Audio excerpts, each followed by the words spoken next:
This is the Lone Crater YouTube. We hope this video helps. You begin by charging the Beat Solo 3 and preparing the Ps5. This prevents interruptions during pairing.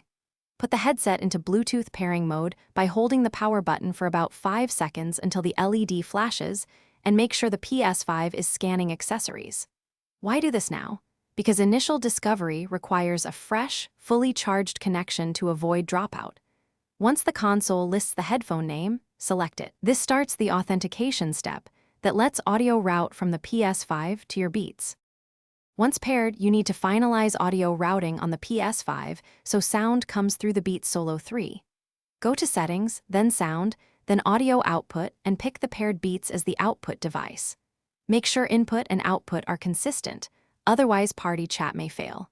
If you notice latency or spatial oddities, temporarily turn off 3D audio to reduce processing delay.